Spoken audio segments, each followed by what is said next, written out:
Gooftaatti kan jaallatamtan kabajamoota jaallatamoota obboloota koo akkam jirtu bakka isin jirtanitti ayyaanni nagaadhaa fi araarri Waaqayyoo isiniif haa baay'atu jecha har'as dubbii Waaqayyoo isiniif qabadhee dhiyaadheera tajaajila soogiddaatiin jechuudha. Tajaajila soogiddaa gargaarsa Waaqayyootiin dubbii Waaqayyoo yeroo adda addaatti isiniif dhiyeessuudhaaf onneeffattee kan kaatedha. Kanaaf tajaajila kana jalaanii har'as sagalee Waaqayyoo isiniif qabadhee dhiyaadheera. Kanaaf maqaan Waaqayyoo kan galateeffame haa ta'u jechuun barbaada. Isinis bakka jirtanitti yeroo kana mala ittiin dhaggeeffachuu dandeessan, meeshaa irraa dhaga'uu dandeessan qabattanii bilbila keessan ta'uu danda'a, kompiitara keessan ta'uu danda'a, iPaadii ta'uu danda'a. Garuu ergaa kana dhaggeeffadha jettanii kanas gortan hundumaatiin Waaqayyo isin haa eebbisu jecha ergaa kanaan akkasiin eebbifamtan nan abdadha. Waaqayyo dubbii isaa akka nutti dubbatuuf isaaf iddoo laanna kadhannaadhaan gara tajaajila kanaatti isa afeerra. Jaallatamaa amanamaa kabajamaadhaaf ulfaataa kan taate Waaqayyo abbaa keenya si galateeffannaa ammas carraa nu laatteef yeroo nu laatteef ayyaana nuuf laatteef bara baraan galansiif haa ta'u. Kunoo yeroon kun kan keeti nutti dubbattuuf si fayyamneerra toora intarneetii kanatti fayyadamtee sagalee kee akka nutti dubbattuuf jaalala kee haa ta'u maqaa Gooftaa Yesuusiif jettee ameen. Har'a walii wajjiniin kan ilaallu Yesuusiin eessa dhaabattee ilaalte kan jedhudha. Yesuusiin eessa dhaabattee ilaalte. Bakki nuyi dhaabannee Yesuusiin ilaallu murteessaadha. Maaliif mata duree kana filatte naan jechuu dandeessu? Namni laga gama jiruu fi laga gamana jiru wanta laga gamana jiru wal qixxeen argu. Naajii walii galtuu jedhee yaada. Namni laga gama dhaabatee jiruuf namni laga gamana dhaabatee jiru isa laga gamana jiru yookiis wanta laga gamana jiru muka laga gamana jiru mana yookiin nama horii laga gamana jiru wal qixxee miti kan isaan argan. Guddina isaa wal qixxeen argan. Miidhagina isaa wal qixxeen argan. Bal'ina isaa wal qixxeen argan. Gadi fageenyaan arguudhaaf guddina isaa caalaatti arguudhaaf bal'ina isaaf miidhagina isaa caalaatti arguudhaaf isa laga gamana jirutu sirriitti hubata. Kanaaf namni inni laga gama dhaabate muka laga gamana jiru inni laga gama dhaabate muka laga gamana jiruuni muka xinnoo tokkon arga yoo jedhe yookiin miidhaginni isaa natti mul'atu yoo jedhe yookiin abaaboon isaa natti mul'atu yoo jedhe yookiin iji muka isaatii natti mul'atu yoo jedhe inni laga gamana jiru inni mukichatti dhiyaatee jiru inni muka bira jiru immoo daraaraan isaa maal akka fakkaatu iji isaa maal akka fakkaatu ammam akka inni gahu miidhaginni isaa akkam akka ta'e bal'inni isaa akkam akka ta'e argee mukni kun guddaadha miidhagaadha abaaboo bareedaa qaba ija gaarii qaba ija miidhagaa qaba ija guddaa qaba yoo jedhe inni laga gamaa isa laga gamana jirutti yoo falme lamaanuun isaanii bakka isaan dhaabatanii ilaalantu murteessa. Yesuusiin ilaalchisee namoonni yaada adda addaatti kan qaban. Yaada adda addaa. Namoonni yaada adda addaa akka isaan qabaatan kan godhe yeroon kitaaba qulqulluu qoradhee ilaalu bakka isaan dhaabatanii ilaalantu murteessa jedhee namana. Bakka isaan dhaabatanii ilaalantu murteessa. Falmi adda addaatu jira eenyummaa Yesuusiin ilaalchisee. Namoota warra kaanii fi Yesuus jechuun nama jiraatee darbe tokkodha. Seenaa keessatti maqaan isaa dhaameera. Seenaa keessatti barreeffama adda addaa irratti maqaan isaa dhaameera. Nama jiraatee darbe tokkodha. Nama tokko. Akka eenyuutti lakkaan nama tokko akkuma nama kamii tokkotti. Kanarraa kan hafe waa isaa waan isaan amanan, waa isaan fudhatan, waa isaan beekan hin jiru. Namoota warra kaaniif geggeessaa beekamaa tokkodha kan inni ture Yesuus. Geggeessaa beekamaa duuka buutota baay'ee qabu. Geggeessummaan isaa namoota baay'ee biratti fudhatama kan argate. Geggeessaa beekamaa tokkotu ture jedhanii falmu. Kanuma isaaniif kana caalaa waan isaan beekan hin jiru. Warra kaaniif immoo barsiisaa barataa baay'ee qabu tokkodha kan ture. Hordoftoota baay'ee kan qabu, kan isarraa baratan, duukaa deemanii kan irraa baratan, hojii isaanii, mana isaanii, qe'ee isaanii dhiisanii isarraa barachuudhaaf qofa kan duukaa deeman barataa baay'ee kan qabu, barsiisaa gaarii kan ta'e. Barsiisaa gaarii tokko ture. Kanuma Yesuusiin keessaan beekan, kana caalaa Yesuusiin waan isaan beekan hin jiru. Warra kaaniif Yesuus raajii ta'uu isaatti beeku. Raajiidha. Kanuma kan isaan beekan. Utuu inni raajii dubbatu waan dhaga'aniif raajiidha. Yookiin utuu inni dinqii hojjetu waan arganiif yookiin dinqii hojjechuu isaa waan dhaga'aniif inni raajiidha. Kanarra kan darbe waan kan biraan beekan. Warra kaaniif immoo ergamaadha. Ergameetu dhufe malee Waaqayyoof ergaa deema malee ofii isaatii Waaqayyoo miti.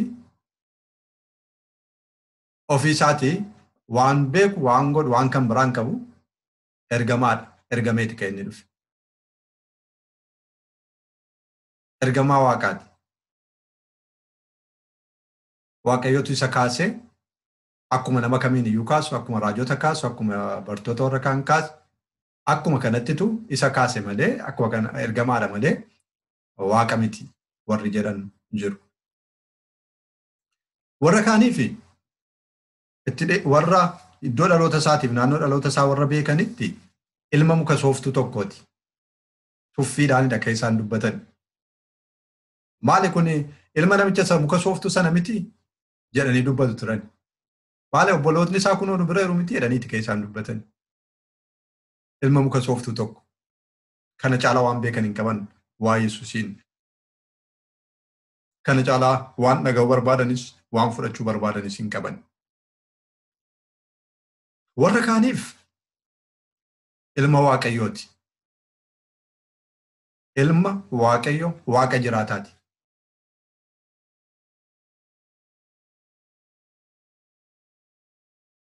Warra kaaniif akkasuma Yesuus ofii isaatiiyyuu Waaqadha.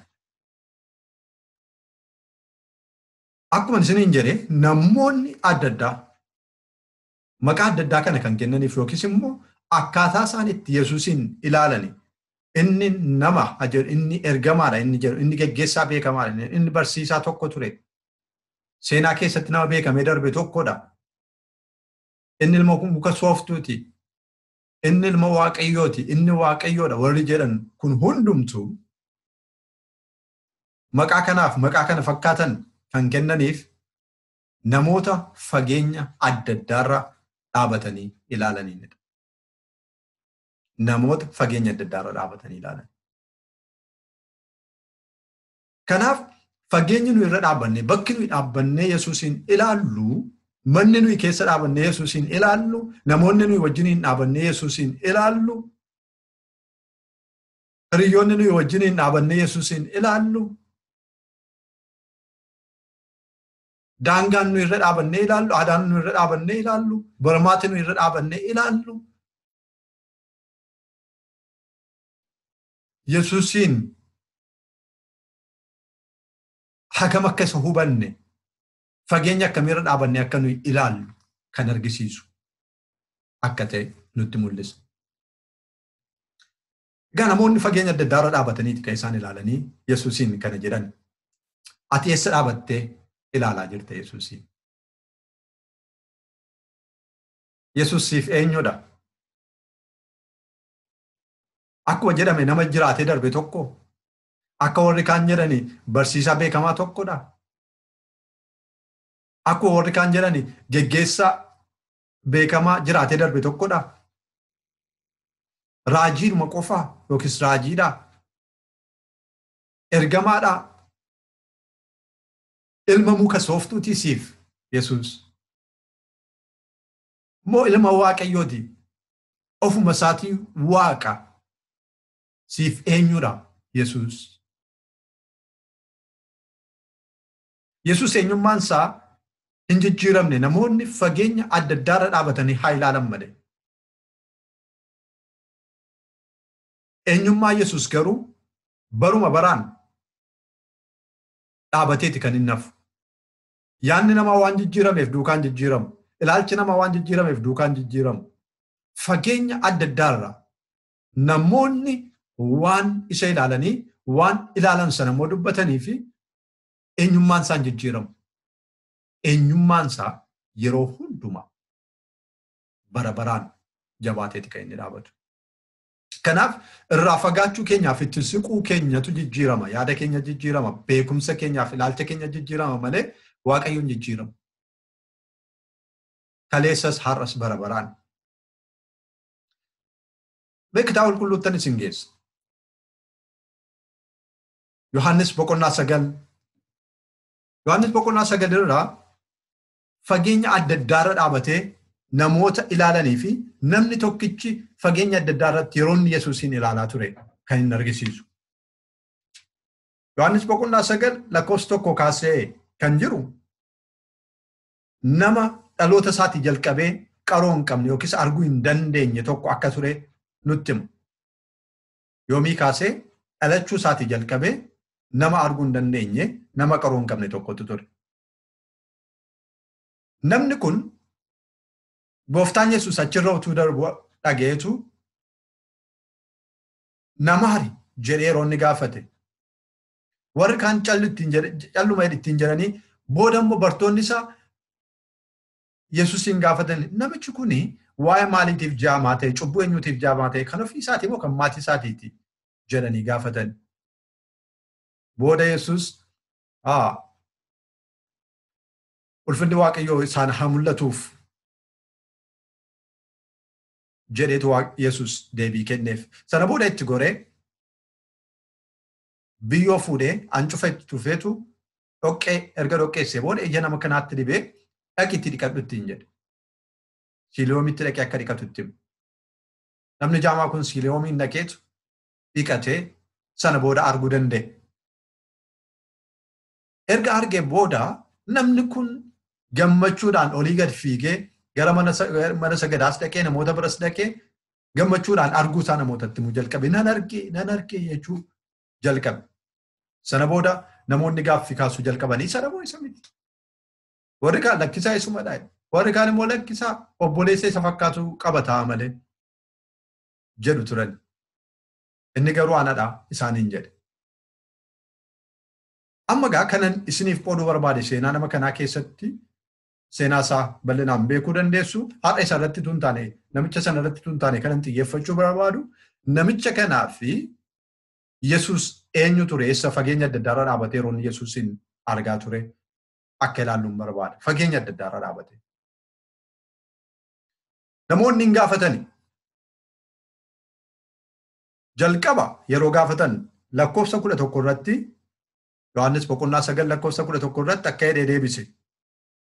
10 irraa namoonni immoo iji kee lachanuu attamitti siif banaman jedhanii isa gaafatan. 11 irraa kana irratti inni namicha isa Yesuus jedhamutu biyyoo dhoqqeessee ija koo lachuutti naaf dibee gara bishaan Siloom dhaqiitii dhiqadhu anaan jedhe.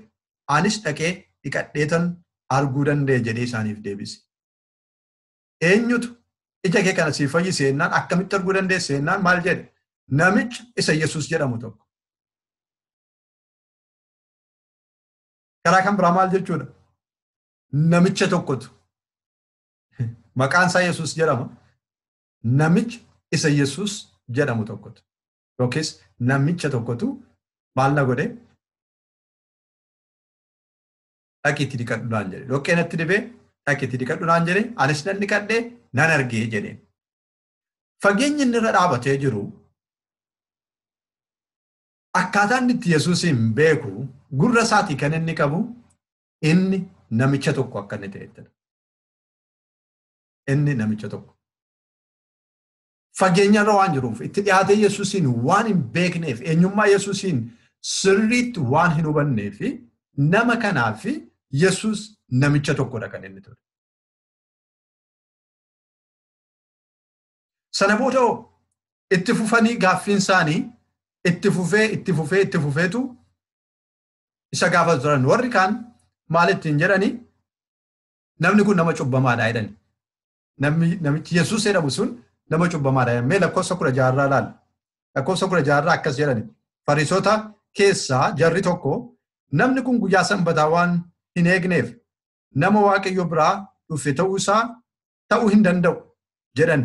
Isaan keessaa kaan garuu namni cubbamaan attamitti milikkita kana hundumaa hojjetee argisiisuu danda'a jedhanii kana irratti yaadaan gargar ba'an. Warra kaaniif Yesuus nama cubbamaa tokkodha kan inni ture. Ilaalaa lafa isaan dhaabatanii jiran ilaalaa fageenya isaan irra dhaabatanii ilaalan. Yesuus Waaqa utuu hin taane isa cubbuyyuu araarsuudhaaf dhufe isa cubbuyyuu balleessuudhaaf dhufe isa cubbuu irratti mo'icha nuuf kennuudhaaf dhufe utuu hin taane isaanii fi Yesuus ofii isaatiiyyuu nama cubbamaadha. Yesuus ofii isaatiiyyuu nama cubbamaadha. Fageenya isaan irra jiran ilaalaa. Lakkoofsa 24 irrattis waan wal fakkaatu argina. Lakkoofsa 24 irrattis ergasii Fariisonni namicha jaamaa ture sanaanis si'a lammaffaa waamanii ati dhugaa dubbachuudhaan Waaqayyoof ulfina kenni. Namni kun cubbamaa akka ta'e nu hin beeknaa ittiin jedhan. Namni kun maal jedhani? Cubbamaa akka inni ta'e hin beekna. Warra Fariisotaatiif iddoo isaan irra dhaabatanii jiran ilaalaa. Isaanii fi guutummaatti Yesuus cubbamaadha. Nama cubbamaa. Nama cubbamaa tokko.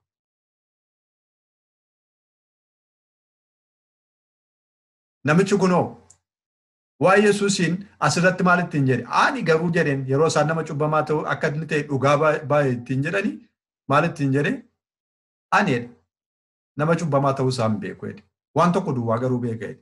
Jaamaan ture amma garuu nan arga. Galanni Waaqayyoof haa ta'u. Ani nama cubbamaa ta'uu isaan beeku. Waan an beeku waan tokkodha. Jaamaan ture amma garuu nan arga. Lakkoofsa 17 immoo deebinee yeroo ilaallu boqonnaa 9 lakkoofsa 17 irraa deebinee yeroo ilaallu kana booddee warri Fariisotaa namicha isa jaamaa ture sanaan waa'ee isa ija kee siif banee kanaa maal jetta? Waa'ee isa ija kee siif bane kanaa maal jetta? jedhani. Yommus namichi inni raajiidha jedhe deebiseef. Amma fooyyeffate amma sila namicha tokko jedhe. Sila namicha tokko jedhe. Ittaansee an nama cubbamaa ta'uu isaan beeku jedhe. Amma sadarkaa sadaffaa irratti immoo yeroo arginu maal jedha? Inni maal jedhe? Inni raajiidha jedhe. Inni raajiidha. Namicha tokkorraa gara maalitti ce'ama? Gara raajii. Gara raajii. Isaaf egaa amma itti dhiyeenyi isaa Yesuus maal ta'uu isatti agarsiise? Dinqii isaaf ta'e irraa kaasee inni raajiidha. Inni nama dinqii hojjetudha. Inni raajii dinqii hojjetudha. Jireenya koo keessatti dinqii hojjete kunoo nama dhalachuudhaa jalqabee jaamaa ture. Amma garuu nan arga kunoo. Inni maali jedhee? Raajiidha. Itti dhiyeenyi isaa fageenyi isaa akka isa jalqabaa sana hin turre. Namicha tokko hin jenne amma. Yookiis namicha isa Yesuus jedhamu hin jenne amma. Amma garuu inni raajiidha jedhe. Fageenya isaa dhiphisaadha kan inni dhufe. Lakkoofsa 33 irratti immoo boqonnaa kana lakkoofsa 33 akkas jedha.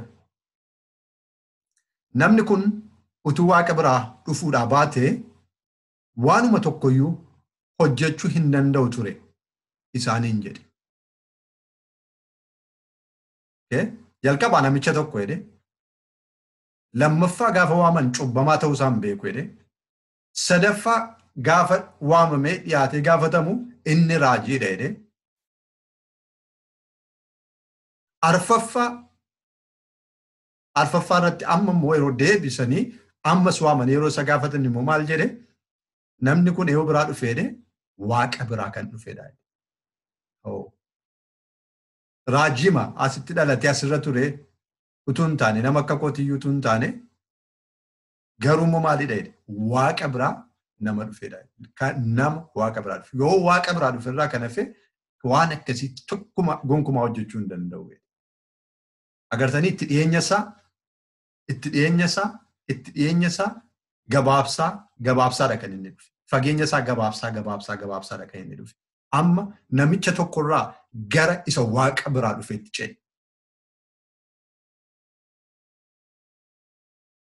Raajiidha jechuurrayyuu darbee amma waaqa biraa kan dhufedha. Utuu waaqa biraan dhufne ta'eeti kana gochuu hin danda'u. Utuu waaqa biraan dhufne ta'eeti kana gochuu hin danda'u.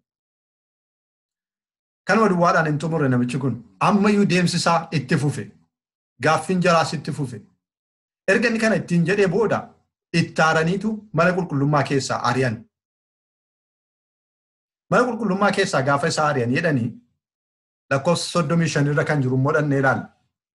Yesuus yommus Fariisonni namicha jaamaa ture sana tokkummaa mana sagadaa isaanii keessaa akka baasan hin dhaga'e. Isa argees ilma namaatti namantaa ittiin jedhe. 36 namichi immoo inni isa kam yaa gooftaa anatti himi itti nan amanaa jedhee deebiseef. 37 kanarratti Yesuus isa dur argite inni ammas wajjiniin dubbachaa jirus isuma jedheen. 38 irratti namichi deebisee nan amana gooftaa koo jedhee jilbeenfatee Yesuusiif sagadee jedha. Nan amana gooftaa koo jedhee jilbeenfatee Yesuusiif sagade. Sadarkaa 5ffaa irratti maalirra ga'e? Gooftaa koo jedheetu jilbeenfatee Yesuusiif sagade. Nan amana gooftaa koo. Nan amana gooftaa koo jedheetu jilbeenfatee sagadeef. Amma eessa waan jiruuf? Itti dhiyaatee isa bira waan jiruuf. Sababii amanannaa isaatiitiif, sababii inni cubbuu irratti hin argine waan jedheef, sababii inni raajii dheereef, isarrayyuu darbee immoo namni kun waaqa biraa dhufe waan jedheef. Mana sagadaa isaanii keessaa yeroo ari'an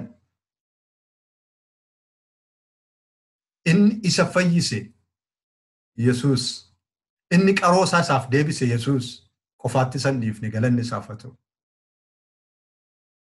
Isatu beekee bakka inni jiru barbaadee dhaqe utuu hin taane Yesuustu ari'amuu isaa dhaga'e, ari'amuu isaa bare bakka inni jiru dhaqe. Yeroo isa bira dhufee isaa wajjiniin haasa'etti amma namni kun afaanii wajjin haasa'uu danda'e, ija isaatiin arguu danda'e. Erga eenyummaa isaa baree booda amma dhaabachuu hin dandeenye. Jilbeenfatee miilla isaatti lafa dheetu isaaf sagade. Eenyu koo jedhee? Gooftaa koo jedheen. Gooftaa koo. Gooftaa koo jedhee sagade. Amma akkasaa kaleessaa, akkasaa dheengaddaa miti fageenyi isaa. Gooftaa Yesuusitti baay'ee waan dhiyaateef. Of biratti gooftaa Yesuusiin itti dhiyaatee waan ilaaleef. Of biratti qaamaaf qaamaan Yesuusiin irraa waan dhaga'eef inni gooftaa ta'uu isaa adda baafate. Yeroo fageenya irra ture sana garuu namicha tokko ture isaaf. Gaafa xinnoo isheetti dhiyaate immoo cubbuu isaa irratti hin argine, nama cubbamaa ta'uu isaa hin beeku. Gaafa sana xiqqootti dhiyaate immoo namni kun raajiidha. Itti dhiyeenya isaa ammas gaafa dabalu immoo waaqa biraa dhufee. Gaafa bira ga'u immoo inni gooftaa kooti jedhee sagalee. Ati gooftaa kooti, fayyisaa kooti.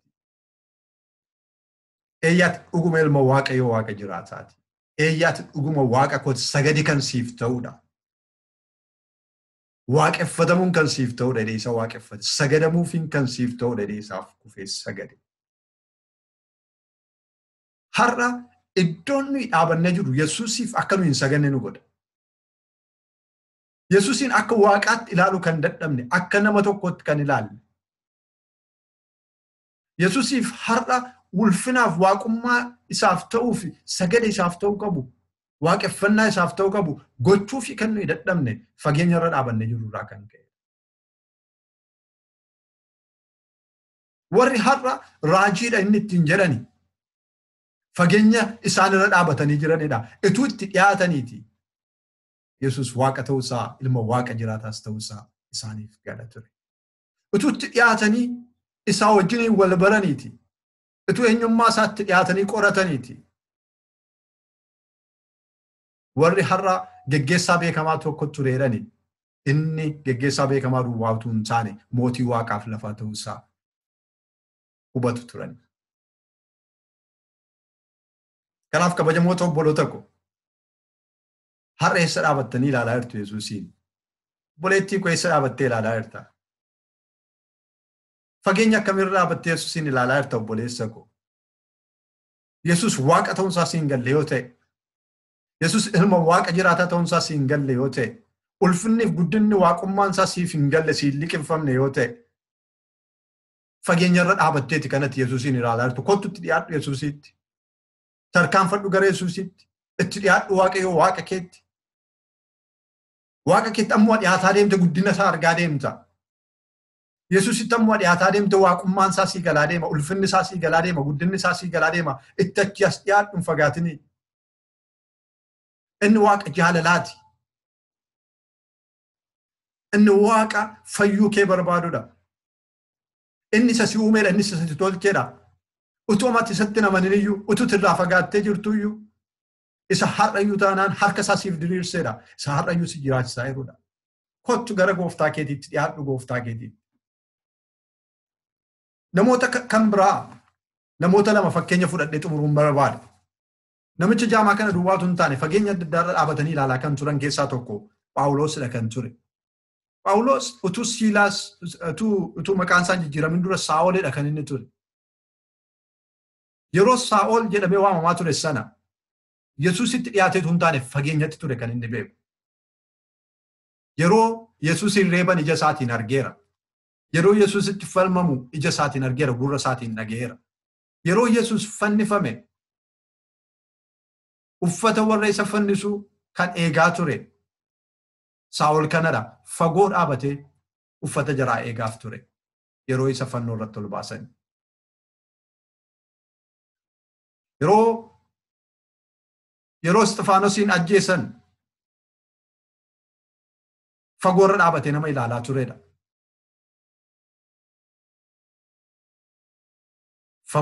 Fageenyattidha kan inni beeku. Sababii kanarraa kan ka'e Saa'olii fi Yesuus jechuun inni raajii sobduu tokkodha. Isa ajjeesanii boqotaniiru akka inni yaadutti. Warri isa duukaa bu'an barsiisota sobduudha. Kanaaf isaaniin balleessuuf nama murteeffate ture. Karaarra utuu inni jiru garuu gaafa Yesuus ofiisaa isatti mul'ise, ifaan gaafa inni isatti mul'ate, battalumatti jijjiirameetu gooftaa koo jedhee isa waammachuu jalqabe. Gooftaa koo jedhee. Booda amma ofiisaatii lubbuu isaa dabarsee kennutti gooftaa koo isa jedhe kanaaf Yesuusiif kan hojjetu ta'e. Yeroo fageenyarra dhaabannee ilaallu gooftaan Yesuus namuma tokko nutti fakkaachuu danda'a. Raajii yookiis ergamaa tokko nutti fakkaachuu danda'a. Gaafa achis dhiyaannee ilaalle garuu inni gooftaa keenya akka ta'e nuu gala.